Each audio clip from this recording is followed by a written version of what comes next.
É um texto bem curtinho, um versículo bem pequenininho que nós vamos ler hoje.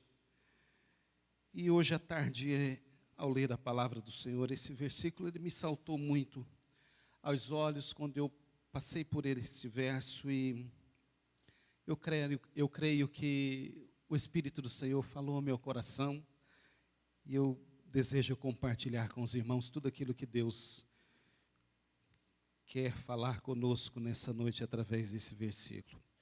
Abra sua Bíblia na carta que Paulo escreve aos Romanos. Carta de Paulo aos Romanos. Nós vamos ler no capítulo 16. Capítulo 16 e no versículo de número 10. Carta de Paulo aos Romanos, capítulo 16, apenas o versículo de número 10.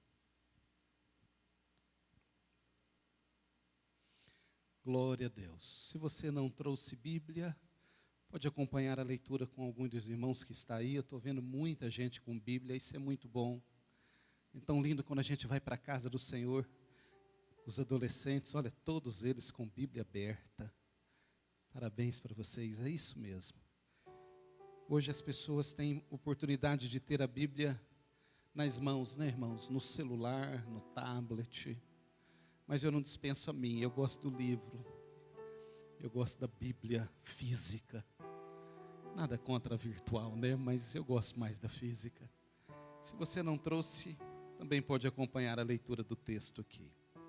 Diz assim a palavra do Senhor: saudai Apeles, aprovado em Cristo. Saudai-os da casa de Aristóbulo. Eu quero usar nessa noite, irmãos, apenas a primeira parte desse verso. A parte A do versículo que diz: saudai Apeles, aprovado em Cristo. Feche os seus olhos mais uma vez. Senhor, nós queremos te agradecer nessa hora pela leitura da tua palavra. Te louvamos porque o Senhor sempre tem falado aos nossos corações através desta palavra. Eu creio, Senhor, que nesta noite não será diferente, porque esta é a tua palavra. E nós viemos aqui para ouvir a tua voz. Ministra sobre nós, fala aos nossos corações, Senhor. É o que eu te peço, fala conosco, Deus, em nome de Jesus. Amém, amém e amém. O versículo que nós lemos, irmãos, apenas a parte A diz: saudai Apeles, aprovado em Cristo. Não é um texto usual. Eu sei que os irmãos de repente leram esse texto e pode estar imaginando aí o que vai sair daí, né? Que versículo é esse? Eu poderia ter lido tantos outros versículos para o assunto que eu vou falar, mas na verdade esse texto me chamou muito a atenção, porque fala de um homem chamado Apeles que eu não sei quem é. E eu duvido que tenha alguém que saiba quem é Apeles. Eu duvido que tenha alguém aqui nesta noite que tenha lido esse versículo alguma vez e o nome deste homem tenha chamado a atenção, que fez você parar, voltar no texto, ler ou reler, porque é assim, quando nós lemos a palavra, pelo menos é assim comigo, e quando me chama a atenção, eu leio uma, leio duas, leio 3 vezes, mas a verdade é que quando a gente lê o finalzinho do capítulo 16, da carta aos Romanos, em que Paulo traz as suas recomendações pessoais, ou as suas últimas recomendações, e ele se lembra de tantas pessoas.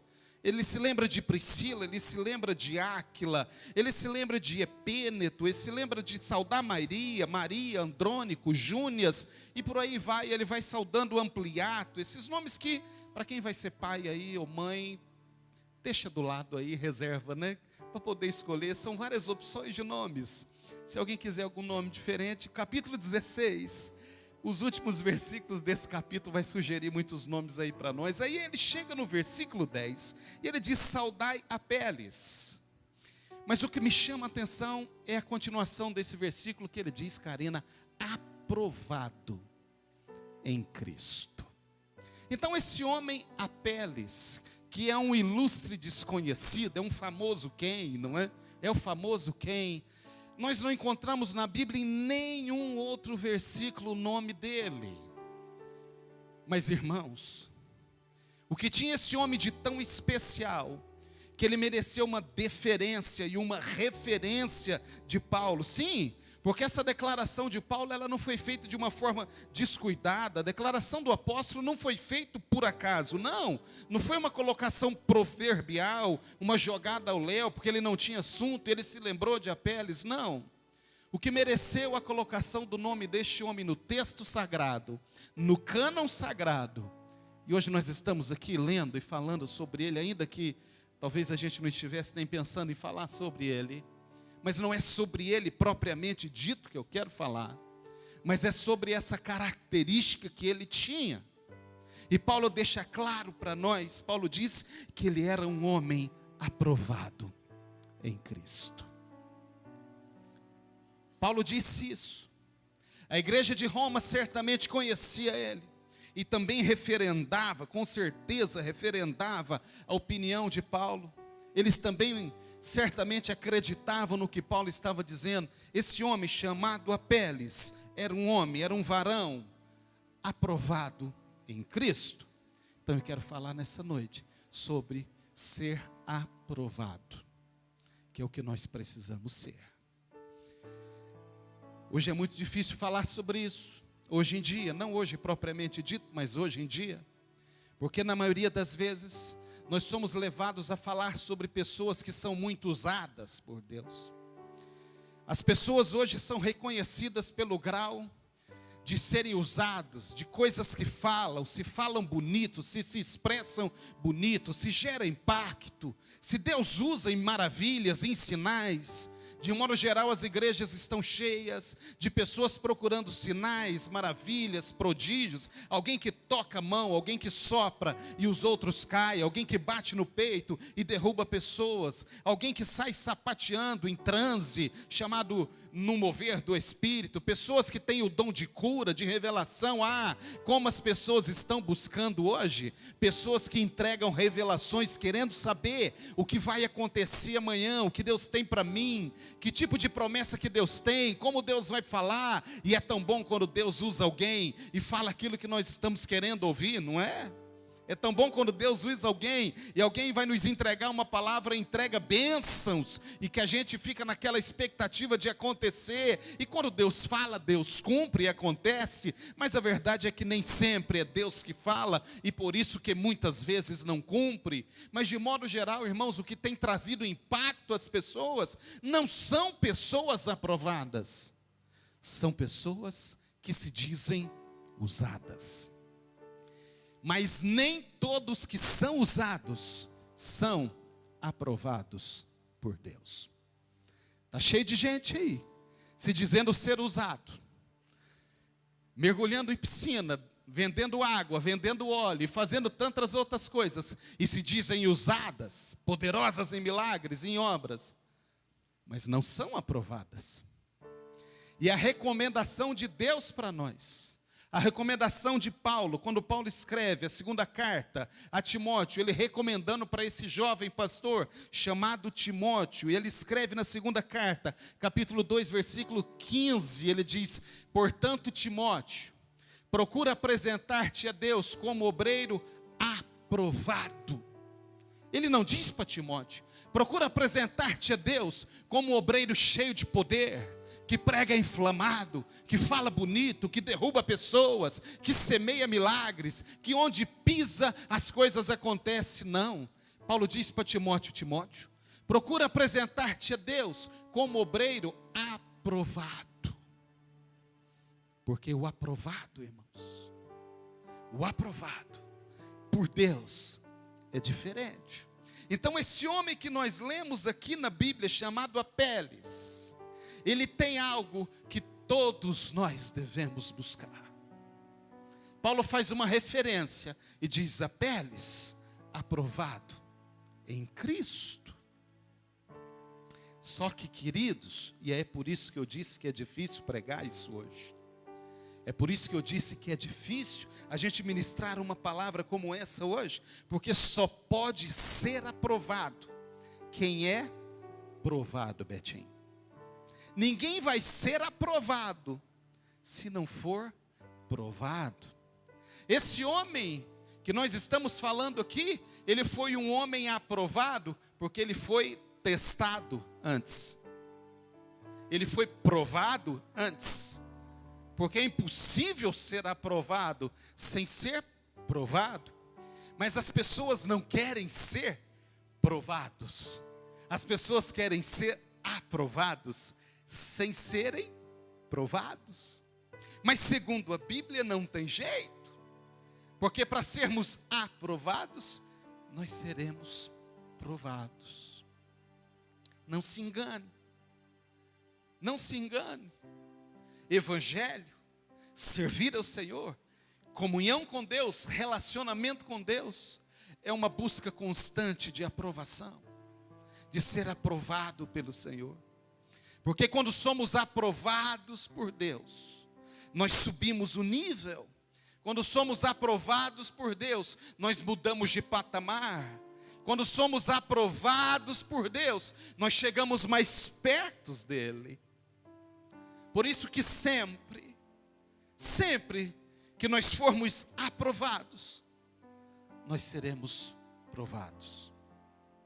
A Bíblia nos fala que nós devemos pensar como nós nos aproximamos de Deus.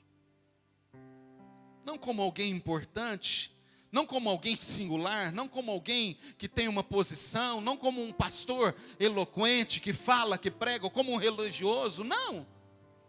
Mas a Bíblia diz, irmãos, que nós temos que lutar para nos apresentarmos a Deus como alguém aprovado pelo Senhor. E para que sejamos aprovados, não tem jeito. Nós seremos submetidos ao propósito de Deus na nossa vida.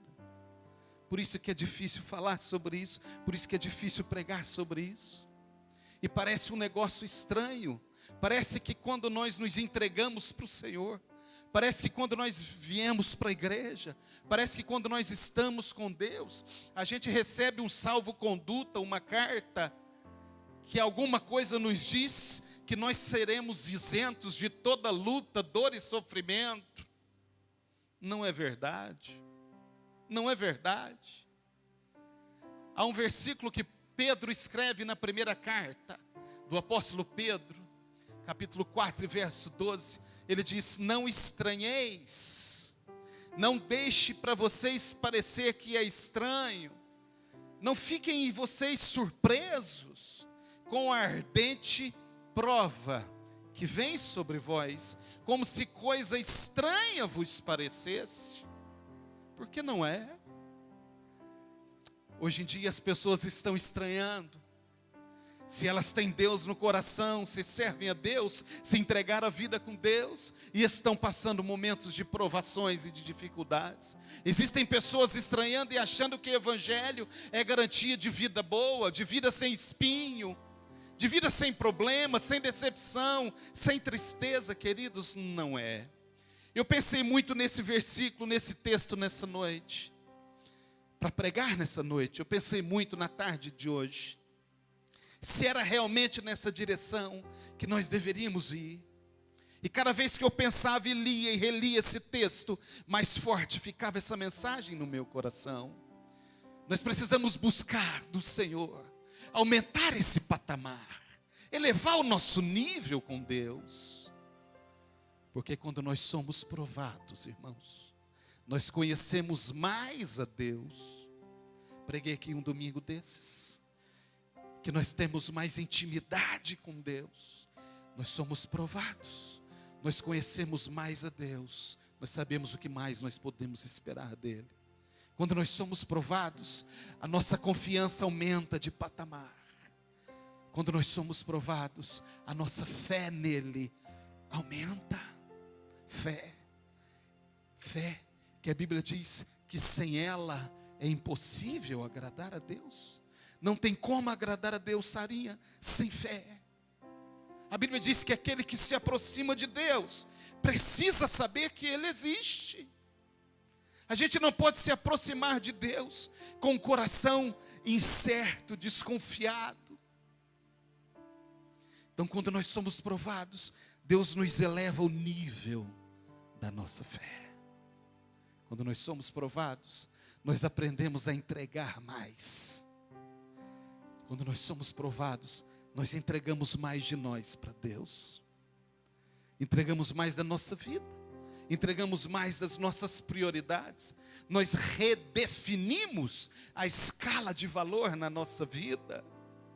Nós colocamos Deus no lugar que Ele deve estar. Nós tendemos a colocar a Deus para ocupar o lugar que Ele deve ocupar na nossa vida. Então a provação, o ser provado, faz parte da nossa caminhada aqui, da nossa jornada com Deus. Não pode ser algo estranho para você. Se você entrou aqui nesta noite e está passando um momento de provação, e nós sabemos quando nós estamos passando um momento como esses, ou como nós sabemos, não é? Um momento de dificuldade, de angústia, de dor, seja o que for. Se você entrou aqui nesta noite e está vivendo esse momento na sua vida, seja em que área for, Deus pode estar te provando. E existem dois tipos de pessoas provadas: provadas e aprovadas, e provadas e reprovadas. Ei, que você seja provado e aprovado pelo Senhor. É um desafio para nós. Eu sinto que o Espírito do Senhor na ministração da palavra nos leva a um momento de conscientização. Desse evangelho barato que tem sido vendido aí, desse evangelho mesclado, um momento de rejeição, de dizer não, não é isso que eu quero. Um evangelho onde tudo acontece como conto de fadas, onde tudo pode acontecer, um Deus que está como um gênio de lâmpada, como uma fada, para poder conseguir dar tudo que a gente quer, um condão na mão, atendendo os nossos pedidos e desejos, um Deus que se torna criado nosso. Não, irmãos, não, Deus não é isso. Deus é soberano. A Bíblia diz que a excelência e o poder pertencem a Deus. A vontade dele é soberana. Nós somos atendidos no que nós pedimos por causa da misericórdia do Senhor. Nós precisamos dizer não a esse evangelho fácil, a esse evangelho do faz de conta, a esse evangelho, irmãos, sem cruz, só coroa e coroa de glória. Desculpe, irmãos. Nós precisamos dizer não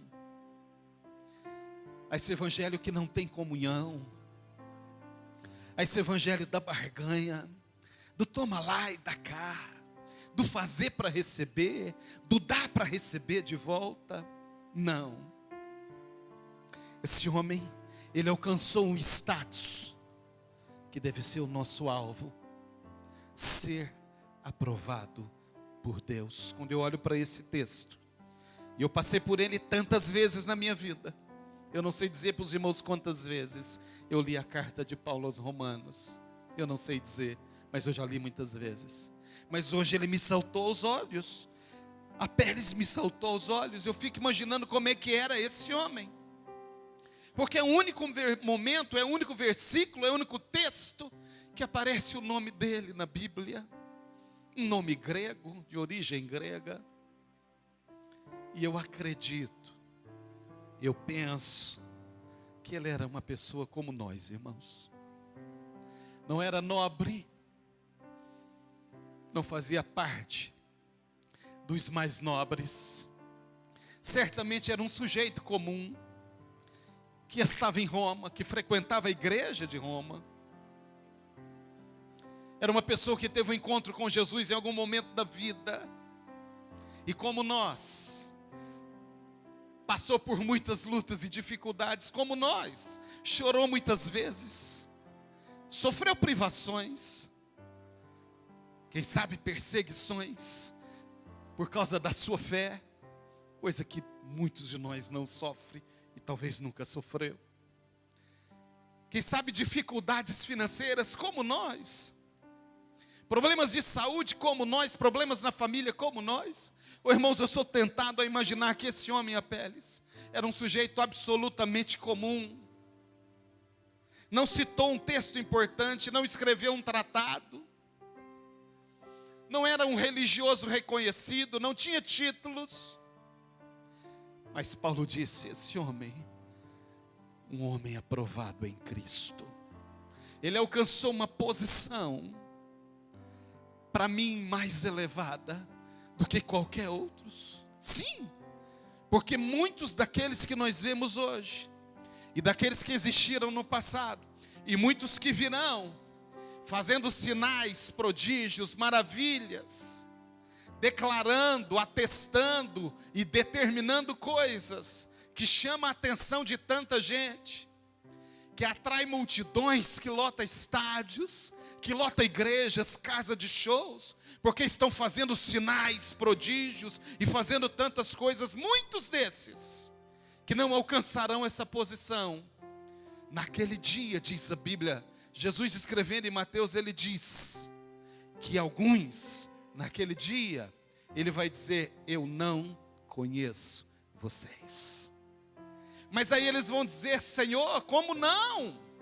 Eu sou aquele que em teu nome expulsei demônios. Eu sou aquele que em teu nome falei novas línguas. Eu sou aquele, Senhor, que curou enfermos, que impôs as mãos sobre os enfermos, fiz sinais, prodígios e maravilhas. E Jesus vai dizer: eu não conheço vocês, apartai de mim, porque eu não sei quem vocês são. Os atos nem sempre são aprovados. Você precisa buscar pessoas aprovadas. Os aprovados têm fruto. A Bíblia diz que os frutos revelam quem nós somos. A Bíblia diz que é pelo fruto que se conhece a árvore, não é? Os aprovados têm fruto. Os usados estão decepcionando pessoas. Pessoas estão abandonando a fé, porque tem se frustrado, tem se decepcionado e ficado no meio do caminho, porque olha e diz: não é possível. Eu não imaginava nunca isso desse homem. Fala tão bonito, opera tantos sinais, maravilhas, ou fez tantos milagres, eu vi tanta coisa acontecer. Da mão do homem sai até fogo. Não é, irmão? Já viram isso? O cara dá Karate Kid e faz tanta coisa. Não é possível. Não tem fruto. Ser usado não quer dizer nada diante de Deus, queridos. Quando Deus não tinha com quem falar o que ele precisava falar, a Bíblia diz que ele usou uma mula. O importante não é o mensageiro, é a mensagem. O importante não é o condutor, é a água que transita nesse cano. E as pessoas estão correndo atrás de pessoas que são usadas, poderosas. Mas nessa noite, o Espírito Santo nos pega aqui de jeito, sentadinho, para dizer para mim e para você: ei, você precisa ser aprovado. Aprovado pelo Senhor. Não tenho nada contra dons. Ao contrário, oro por eles. E oro para que o Senhor dê à igreja dons do Espírito. São ferramentas, nada mais do que isso. Não nos coloca num pedestal, não nos coloca numa posição diferente, não nos coloca acima de ninguém, ao contrário. A Bíblia diz que os dons é para a edificação do corpo, não da pessoa. Edificação da igreja. Mas o que eu quero, irmãos, é que nós busquemos ser aprovados pelo Senhor, como esse homem foi aprovado em Cristo. Há um texto que o escritor aos Hebreus vem dizer para nós no capítulo 12, no versículo 5, 6 e 7. O texto diz: e estais esquecidos da exortação, que como a filhos discorre convosco? Filho meu, não menosprezes a correção que vem do Senhor, nem desmaies quando por eles és reprovado. Porque o Senhor corrige a quem ama, e açoita todo filho a quem recebe. E ele segue: é para a disciplina que perseverais. Deus vos trata como filhos. Aí ele faz uma pergunta para nós: pois que filho há que o pai não corrige? Não é? Então, se nós somos provados, é o Senhor de alguma forma nos corrigindo como pai. e nos ensinando algumas coisas, que a gente possa aprender com a aprovação do Senhor. E é a partir do momento que nós aprendemos, Deus muda o status, Deus muda o patamar, e nós somos elevados a um outro patamar. Mas queridos, o que eu quero falar nessa noite, depois dessa introdução, é que Deus tem as suas maneiras, é que Deus tem as suas formas, os seus métodos de nos provar. De novo eu cito Pedro: não estranheis a ardente prova. Então não estranhe o que está acontecendo com você. Eu vou falar algumas coisas aqui, e talvez alguns vão se identificar com o que está acontecendo. E se você se identificar, não estranhe. Não estranhe, porque pode ser Deus te provando para aumentar, para elevar, para te tirar do patamar que você está. Esse é o propósito de Deus. Deus tem caminhos, Deus tem formas. Eu sei que esse evangelho que eu estou pregando aqui não é um evangelho de fácil digestão, não dá para digerir tão fácil assim, porque tudo que nós às vezes queremos ouvir é sobre tudo aquilo que Deus vai fazer e acontecer. E Deus faz e acontece. Há uma expressão no Salmo que ele diz: em ti faremos proezas. Deus é aquele que faz proezas.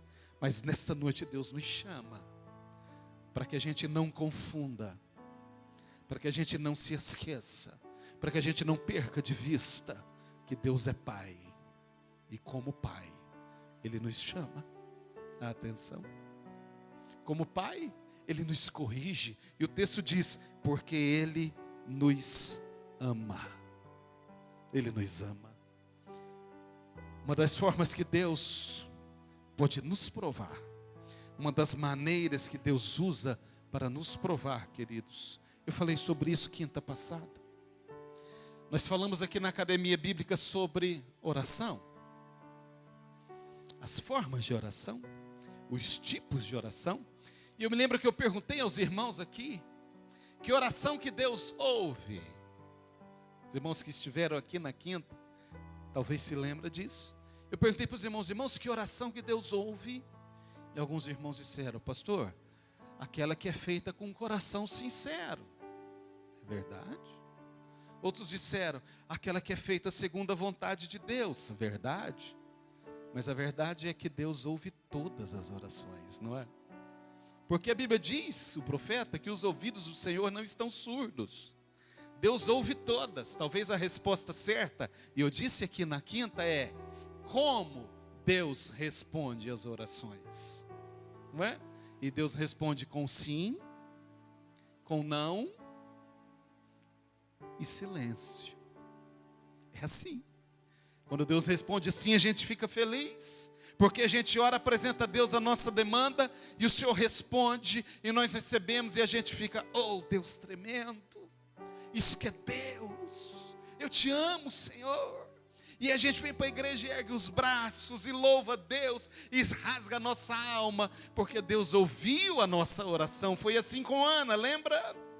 Que orava pelo filho e o Senhor permitiu, e ela teve Samuel, e teve tantos outros depois. Deus ouviu a oração. E eu perguntei para os irmãos na quinta que alguém tem alguma experiência aqui de uma oração respondida por Deus, que Deus disse sim. Pergunto de novo hoje: alguém tem, irmãos? Alguém apresentou para o Senhor uma oração em algum momento da tua vida e Deus ouviu e disse sim, uma que seja? Tem alguém aqui? Deixa eu ver, irmão, quero ver. Todo mundo. Porque Deus responde a oração. É uma forma de Deus responder, sim. Mas a outra forma de Deus responder é não. E aí quando Deus diz não, hein, irmão Edson? A gente já não tem mais aquela vontade tão grande de erguer as mãos, não é? De adorar e de dizer: Senhor, muito obrigado, porque o Senhor diz não. A gente fala que Deus não ouve. Eu vou abandonar esse negócio de igreja. Quanto mais eu oro, mais assombração aparece na minha vida. Não é? Porque Deus diz não, porque a gente acha que Deus tem que dizer sim sempre. Mas Deus diz não. Deus diz não. Tem alguém aqui que tem alguma experiência de oração que Deus diz não? mais do que os que disseram sim, né? E a Bíblia diz, sabe por que não recebe? Quando vocês oram e não recebe, porque pedis mal. Porque a gente não sabe o que a gente pede. A gente acha que vai ser bom. Mas Deus que conhece fala, não vai ser bom. Mas uma outra forma, e eu disse aqui, é o silêncio, irmãos. E é interessante que o silêncio também é uma maneira de Deus provar a nós. Porque não existe nada mais desesperador. Não existe nada mais difícil, para mim pelo menos, do que o silêncio de Deus quando o céu se cala. Quando Deus diz sim é festa, quando Deus diz não, a gente fica bicudo, né, Murilo? Mas depois passa e a gente vai para o Senhor, porque sabe que não tem jeito, nós temos que continuar com Ele. Mas e quando Deus não diz nada? E quando Deus silencia? Pastor, Deus silencia? Silencia. Silencia. Deus silenciou com Jó. É uma maneira, é um método, é uma forma de Deus nos provar. Silêncio. Deus silenciou com este homem chamado Jó. Irmãos, se você ler o primeiro capítulo, os primeiros versículos do livro de Jó, você vai ver que Jó era um cara diferente. Deus deu testemunho de Jó. Deus disse, não há na terra, pensa, não há na terra homem justo, reto, temente a Deus e que se desvia do mal como Jó. Só que quem falou isso de Jó não foi a mulher dele não, irmãos. Porque a mulher da gente fala bem da gente, não é? Algumas, né? Fala bem da gente. Os filhos falam bem da gente. Os amigos queridos falam bem da gente. Propaganda enganosa às vezes, né? Mas quem disse isso de Jó foi o próprio Deus, irmãos. O Deus que sonda os corações e esquadrinha os rins. Ele disse que não há na terra um homem justo, reto e temente a Deus como esse Jó. Uau! Jó. E aí de repente a vida de Jó vira de ponta cabeça. A Bíblia diz que Deus disse isso para o opressor das nossas almas. Numa conversa que ele estava. Aí ele disse para Deus, o diabo disse para Deus também, com tudo o que ele tem. Um homem rico, próspero, respeitado, abençoado. Tira essas coisas dele para o senhor ver. Se ele não te nega, Deus disse, ok, eu te dou autorização, tira. Tira tudo que ele tem, tira os bens, tira tudo. E a Bíblia diz que ele foi perdendo. Depois ele disse, mas ele tem uma família. Deus disse, tira a família. Perdeu tudo. Mas ele tem uma saúde de ferro. Deus disse, tira a saúde, só não toca na vida dele. Só não toca na alma, mas tira a saúde. E a Bíblia diz que ele perdeu tudo, irmãos. Tudo. Sem saber por quê. E ele perguntava para Deus. E silêncio. Silêncio.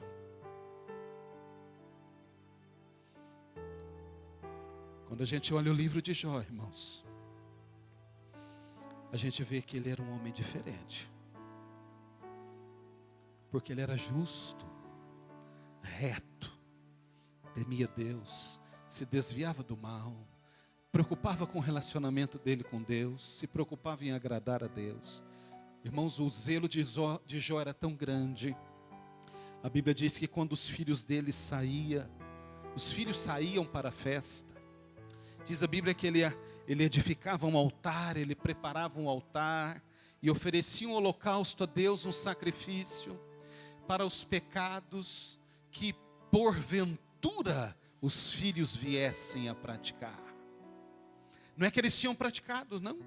Ele era tão zeloso que ele já antecipava um sacrifício a Deus e dizia, Senhor, esse sacrifício é que se por acaso os meus filhos pecarem contra o Senhor, Senhor, não considere esses pecados, eu já estou oferecendo um sacrifício ao Senhor, de antemão.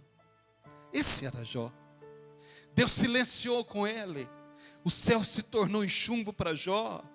Ele não sabia por quê, ele não entendia por quê. Era ele convivendo com aquela situação o tempo todo. As pessoas olhando, apontando o dedo. A mulher dele disse para ele: ei, até quando você vai se manter assim? Até quando você vai continuar desse jeito? Nessa sua fidelidade a esse seu Deus? Abandona esse Deus, amaldiçoa esse Deus e morre. Mulher dele. Ele disse: como uma louca falas tu. Eu não posso fazer isso. Deus me deu, Deus tirou. O Senhor me deu, o Senhor levou. Oh, e bendito seja o nome do Senhor. Sem saber de nada, irmãos. Às vezes a gente passa uns negocinhos assim. Às vezes a gente passa umas coisinhas assim. E a gente quer que Deus responda na hora. E a gente se pega dizendo: eu não sei porquê. Não é possível. E a gente começa a colocar diante de Deus a nossa vida e passar um relatório para Deus como se Deus não soubesse. O Senhor sabe quantas vezes eu estou na igreja? O Senhor sabe quantas vezes eu estou lendo a Bíblia? O Senhor sabe quantas vezes eu estou orando? O Senhor sabe, eu não entendo por quê. Porque Deus está te provando, querido. Você não sabia, não? Então aprenda hoje, é porque Deus está te provando. E nem tudo Deus precisa te dizer. Quem disse que Deus tem que te contar tudo a seu respeito? Então, irmãos, o silêncio de Deus é uma maneira, é um método de Deus nos provar. Aprenda, não reclame, não murmure, não abandone, não desista. Fica firme com o Senhor. Porque vai chegar um momento que a Bíblia diz: e virou o Senhor o cativeiro de Jó. Vai chegar um momento que Deus vai mudar a história. Chega um momento que Deus inverte tudo. E aí Jó, quando ele recebe do Senhor a resposta para tudo, ele diz: antes eu te conhecia de ouvir falar, hoje os meus olhos te veem, Senhor. Sim, porque para ser aprovado tem que ser provado. Não tem jeito de ser aprovado sem ser provado. Se a tua vida está tudo bem, se você não tem problema de ordem nenhuma, se você não enfrenta problema de natureza nenhuma, está tudo fluindo, está tudo bem, cuidado. Cuidado. Porque o Senhor pode vir a seu encontro ainda hoje. Porque nós só somos, irmãos, aprovados, nós só subimos de patamar, nós só elevamos o nosso nível quando nós somos provados pelo Senhor. Não há jeito, não há como, não tem maneira de nós estarmos com Ele e de continuar na mesma, sabe, essa vida de mesmice, uma vida sem sentido e sem propósito, não tem como. Quando você se aproxima de Deus, Deus te toma para Ele e diz: nós vamos caminhar juntos. Eu não vou te deixar nunca mais, eu não vou te abandonar nunca mais, mas você vai aprender a andar comigo. Nós vamos juntos nessa jornada. Vai ter momentos que você vai achar que está sozinha, mas não está. Jesus está com você. Ele está te provando para você saber quem é Ele de verdade na sua vida. Foi isso que aconteceu com Jó. Deus tem meios, Deus tem maneira. A outra forma que eu vejo Deus trabalhando na nossa vida, essa também é dolorida, é quando a resposta de Deus demora a chegar. Quando Deus, a gente pensa que atrasa na resposta. Senhor, mas eu estou esperando há tanto tempo a mudança lá em casa, a mudança no meu casamento, a mudança no meu marido, a mudança nas minhas finanças, a mudança nas minhas coisas. Deus está demorando demais. A gente acha que Jesus atrasa, a gente acha que Deus demora, porque não vem no tempo da gente. Ei, Ele nunca disse que seria no nosso tempo. Eu não encontrei na Bíblia um versículo que diz: na hora que você quiser, no seu tempo, vai acontecer. Não. O homem mais sábio que pisou nessa terra, depois de Jesus, chamado Salomão, disse: há tempo para todas as coisas. Há tempo. tempo determinado por Deus, Pedro. Não é por mim, nem por você. Não somos nós que determinamos o tempo de Deus. E aí a gente fica com a sensação de que Deus está demorando demais. Eu lembro de Jairo, quando ele morreu e mandou avisar Jesus. As irmãs foram avisar Jesus. Jesus continuou onde ele estava até chegar em Betânia. E quando chegou, diz a Bíblia, já fazia 4 dias que Jairo, Lázaro, tinha sido sepultado. 4 dias que Lázaro estava morto. Marta correu e disse: Senhor, o Senhor demorou tanto para chegar. E se o Senhor tivesse vindo aqui, meu irmão não teria morrido. Por que o Senhor demorou tanto, Senhor? Jesus diz: eu quero ver ele, Marta. Quero ver Lázaro. Mas já cheira mal. Jesus diz: eu quero ver. Manda chamar Maria. Aí a Bíblia diz que mandaram chamar Maria e disseram para ela: o mestre te chama. E ela correu para encontrar Jesus. E foram os 3 ver o sepulcro onde Lázaro estava. 4 dias. A Bíblia diz que Jesus chora diante das pessoas. Os judeus pensaram: nossa, como ele era amigo de Lázaro, como ele amava Lázaro, está até chorando. Jesus diz: tira essa pedra, tira essa rocha que tapa a boca desse sepulcro.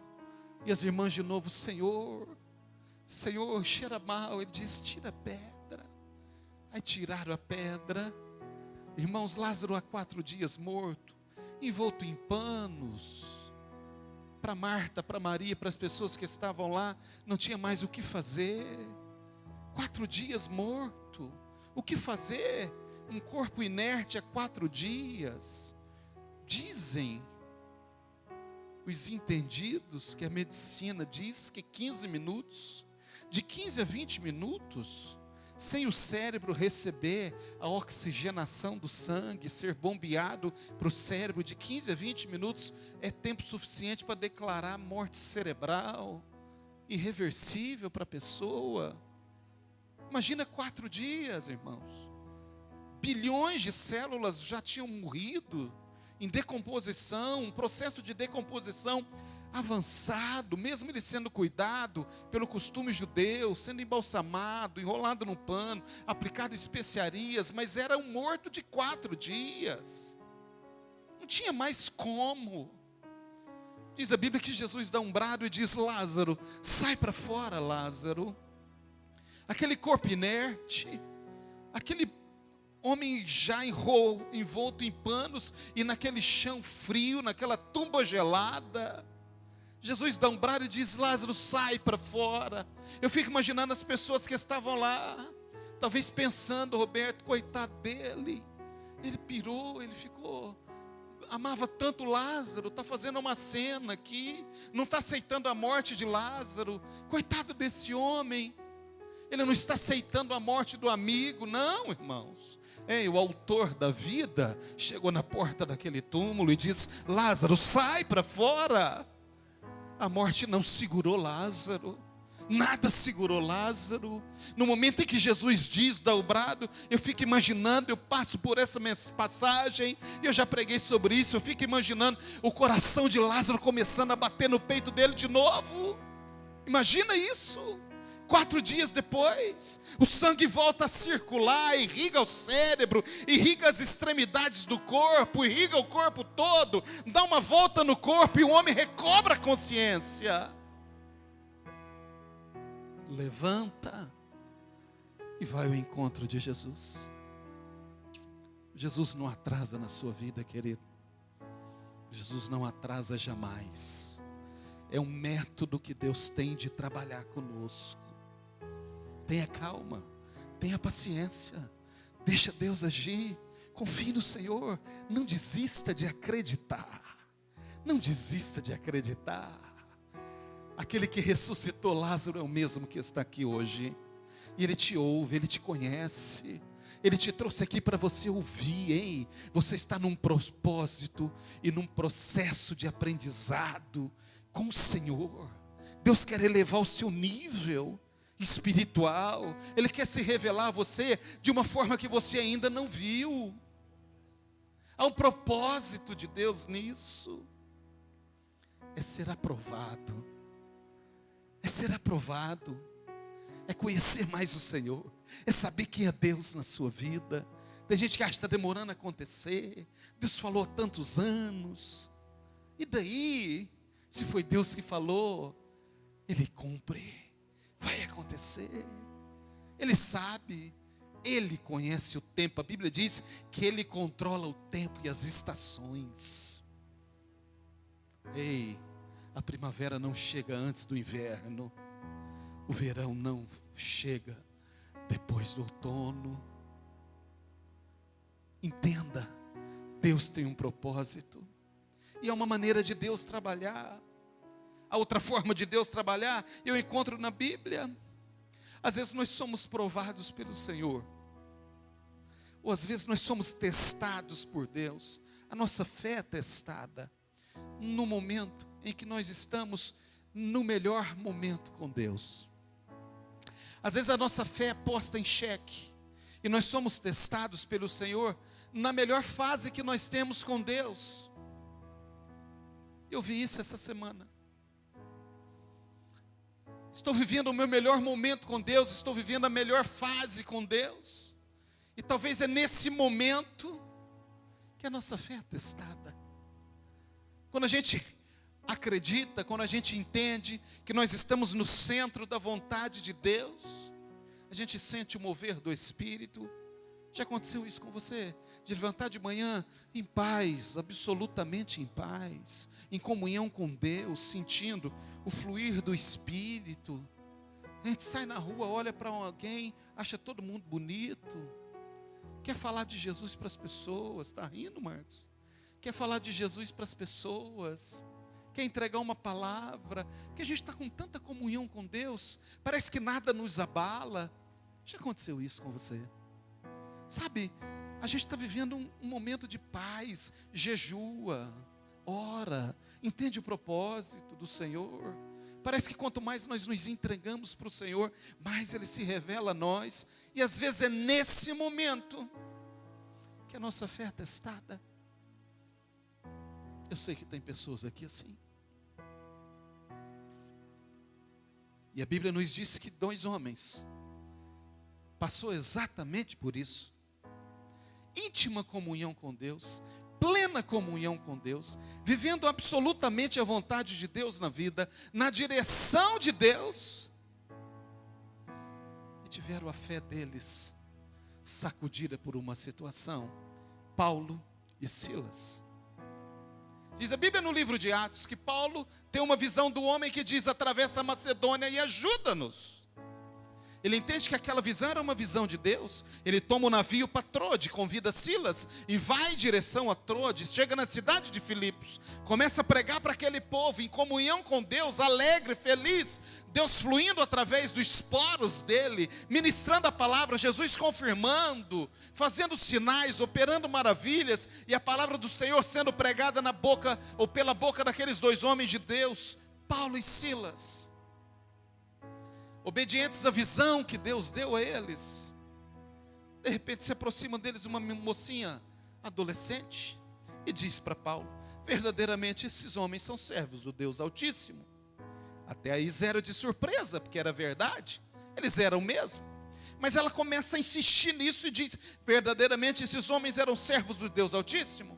Paulo está ensinando, pregando, ministrando a palavra, falando de Jesus ressuscitado, e a menina está dizendo: verdadeiramente esses homens são servos do Deus Altíssimo. Até que chega um momento que Paulo entende que um espírito maligno falava pela boca dela e repreende aquele espírito que estava sobre aquela jovenzinha.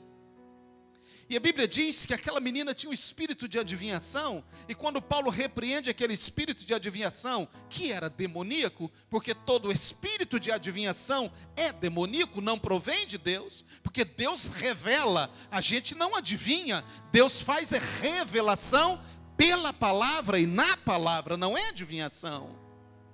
Quando ela tem um espírito repreendido, ela perde esse dom, entre aspas.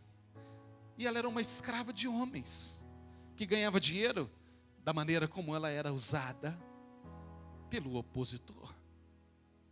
E aquilo cria um alvoroço na cidade de Filipos, e eles levam Paulo e Silas diante das autoridades. Aqueles homens, sentindo-se prejudicados, arrumam uma condenação para Paulo e Silas, e a Bíblia diz que eles são lançados no cárcere interior, na solitária. Antes, porém, são açoitados, espancados violentamente, algemados, amarrados e lançados naquele chão gelado da solitária de Filipos. Irmãos, o que Paulo e Silas fizeram de errado? Não. Obedecendo a visão de Deus, debaixo de uma direção de Deus, sabendo que foi Deus que mandou, falando de Deus, pregando de Deus, falando de Jesus, repreendendo, curando pessoas, e Jesus usando, de repente está eles lá no fundo daquela solitária, espancados, violentamente espancados, açoitados, e preso, irmãos, ensanguentado, quebrado, escuro. A Bíblia diz que eles foram lançados no cárcere interior, na solitária escura. Se fosse você, se fosse eu ia dizer: Senhor, é isso mesmo? É isso que é entregar minha vida para o Senhor, deixar o Senhor entrar na minha vida? É isso mesmo? Talvez eu falasse para o Senhor. Eu acho que eu falaria, com certeza. Às vezes você é mais crente do que eu, não falaria. Mas eu falaria: Senhor, não é possível. Porque por muito menos do que isso, às vezes eu questiono. Eu quero entender. Por muito menos do que isso. Paulo e Silas, irmãos, a Bíblia diz que eles estavam no centro da vontade de Deus. Mas existe uma maneira, um método de Deus, uma forma que Deus faz para que o nosso nível espiritual aumente. Eles foram provados nisso. E quando eles estavam lá naquele lugar, diz a Bíblia que Paulo e Silas, eu fico imaginando Paulo perguntando para Silas, sem ver, sabendo que ele estava lá, respiração ofegante, Pedro, no fundo de um cárcere, espancado. Paulo perguntando: Silas, você está aí? Silas: estou aqui, Paulo. Apanhamos muito, apanhamos muito. Dá para levantar? Não dá para levantar. Levantar eu não consigo. Mas cantar você consegue? Louvar o Senhor dá. A dar. E a Bíblia diz que eles começaram a cantar um hino. Lia. No meio daquela situação, os homens encontraram força para louvar o Senhor. Irmãos, o dia que eu encontrar Paulo, eu quero perguntar quem ele cantou. Porque eu fico pensando de onde eles tiraram força para cantar um hino ao Senhor ainda, de louvor e adoração a Deus. Cantar adorando ao Senhor. E diz a Bíblia que isso era perto da meia-noite. Estava virando a noite. E perto da meia-noite, diz a Bíblia, os alicerces daquela cadeia se abalou. Houve um terremoto. Irmãos, eu creio que Deus estalou o dedo do céu e disse: eu vou fazer um terremoto naquele lugar. Paulo e Silas tiveram uma experiência que eles ainda não tinham tido. Deus veio em socorro deles naquele lugar. Todas as cadeias, todas as algemas, todas as correntes foram quebradas pelo Senhor do céu.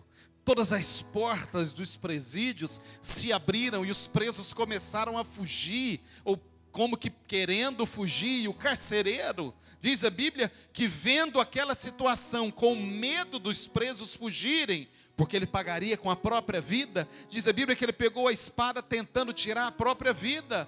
E aí Paulo gritou com ele: ei, não faças isso, não te faças isso, porque nós estamos todos aqui, ninguém saiu, ninguém fugiu.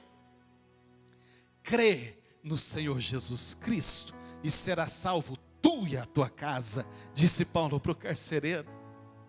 Ele disse: o que eu preciso fazer? Paulo diz: creia no Senhor Jesus e será salvo tu e a tua casa. Paulo e Silas foram aprovados por Deus naquele dia. Então não pense, porque você está na igreja, ou porque você decidiu estar aqui, ou caminhar conosco, ou estar nessa jornada, deixou Jesus entrar na sua vida, está lendo a Bíblia, está orando, tendo intimidade com o Senhor, não pense que você está isento de todas essas lutas e dificuldades, porque nós não estamos. Só que tem uma diferença. Quando nós nos aproximamos do Senhor, as lutas, os problemas, as dificuldades, primeiro, a gente nunca passa sozinho. Segundo, tem um propósito, é nos aproximar mais de Deus, é a gente experimentar mais o milagre do Senhor, é viver mais próximos do Senhor e ver o sobrenatural de Deus acontecendo na nossa vida. Esse é o propósito. Não é porque Deus gosta de nos ver sofrer, não é porque Deus lá do céu está olhando e fala, vou mandar uma prova lá para eles agora, estou fazendo nada aqui mesmo. Não! O alvo de Deus sempre é que a gente se aproxime mais dele. Para terminar, Deus tem métodos, Deus tem formas de fazer com que a gente seja aprovado ou de nos provar. Quando eu olho para a Bíblia, irmãos, eu vejo que uma das maneiras de Deus é nos pedir ou exigir que a gente faça o que para nós pareça ser um sacrifício sem medida, algo absolutamente desproporcional, que a gente precise deixar alguma coisa, parar de fazer alguma coisa, que a gente olha e diz, não, mas eu gosto tanto. E aí lá dentro o Espírito diz, eu quero isso, deixe de fazer isso por mim, deixe de fazer isso como prova de amor, porque você me quer, e aquilo parece que é para nós um sacrifício sem medida. Não dá para falar em sacrifício sem medida, ou em sacrifício difícil, sem falar de Abraão com Isaac, não é?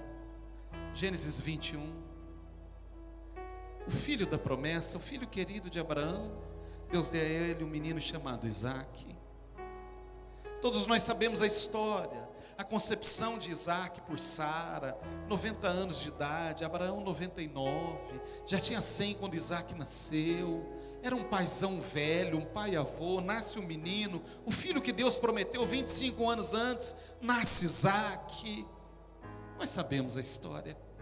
Quando o menino é adolescente, lá dos 14, 15 anos, Deus fala com Abraão, Abraão, eu quero seu filho, eu quero Isaac, em sacrifício, em cima do altar.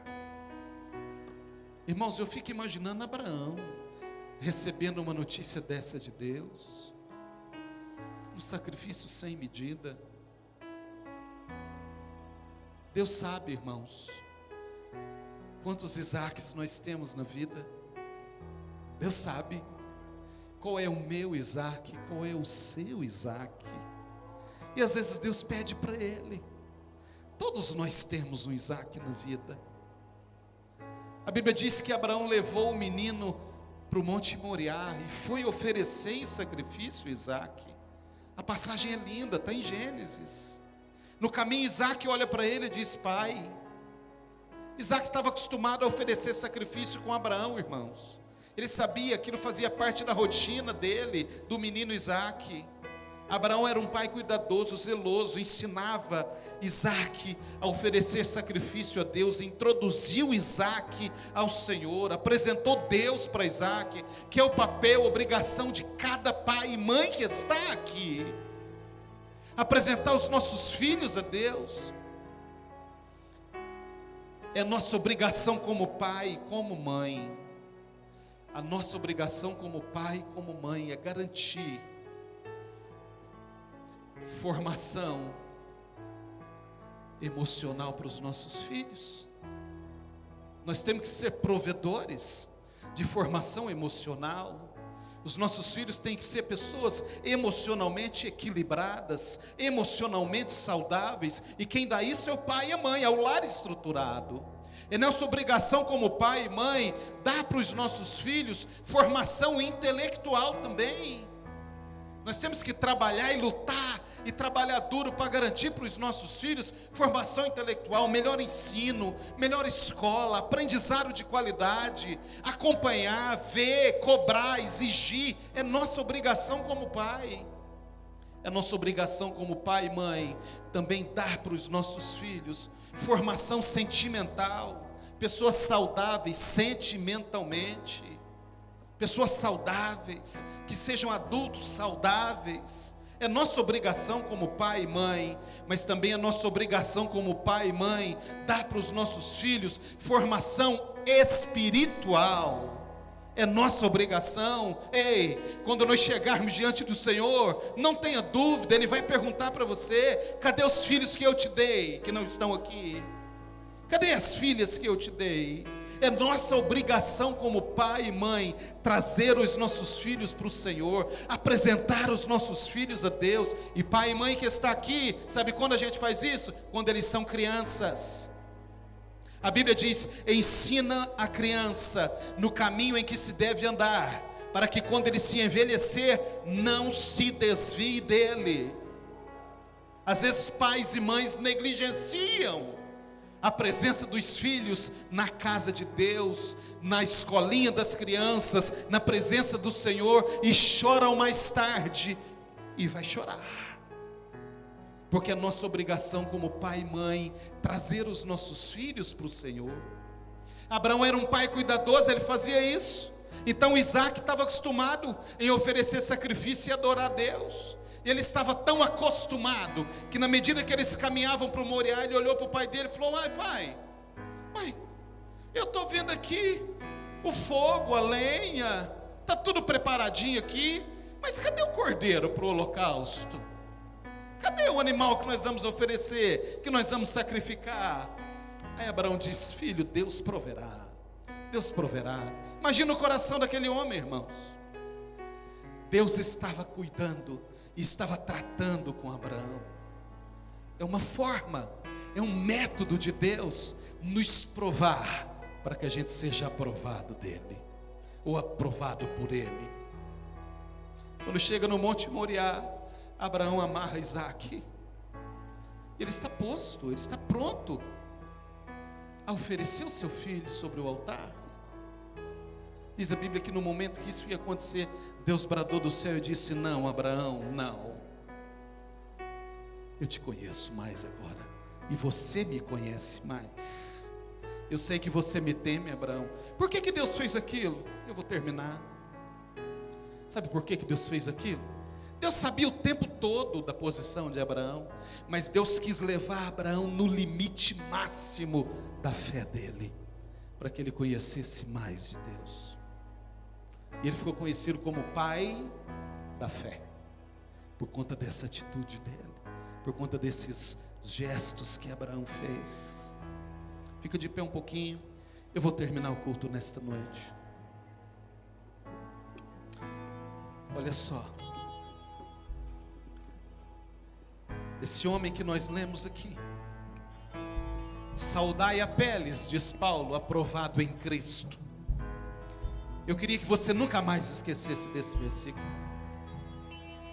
O nosso desejo, o desejo da minha alma, a minha oração, é para que você seja uma pessoa aprovada, para que você seja alguém aprovado pelo Senhor, para que você não se prenda em coisas que não vão te aproximar dEle, para que você não se prenda em algo que não vai te levar mais próximo do Senhor, mas para que você seja aprovado pelo Senhor. Apeles, o homem aprovado em Cristo. Não esqueça, para ser aprovado, nós seremos provados.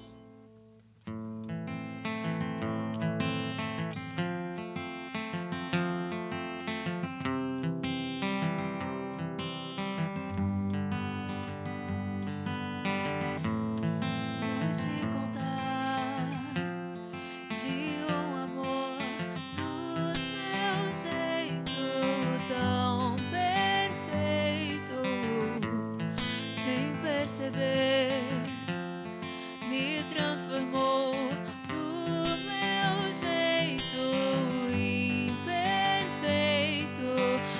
aceitou.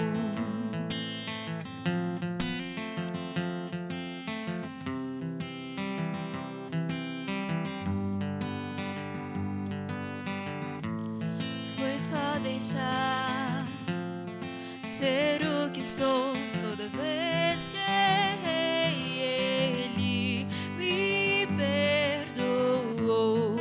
Que amor é esse que não tem fim? Amor que nunca desistiu de mim.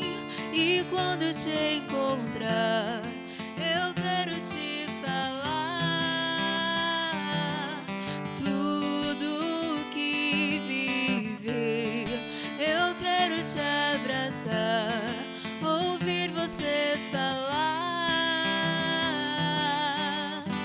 Bem-vindo ao lar, pra onde for, vou te esperar. Pelo tempo, o tempo trouxe e te levou, mas vai fazer você voltar pra ficar. Pelo tempo, o tempo foi e me ensinou, meu coração é o teu lugar.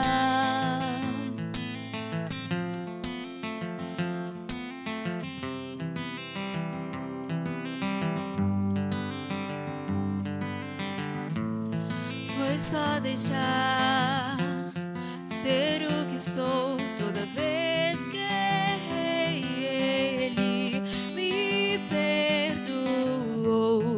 Que amor é esse que não tem fim? Amor que nunca desistiu de mim. E quando te encontrar, eu quero te falar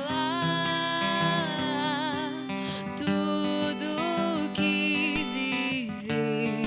Eu quero te abraçar, ouvir você falar.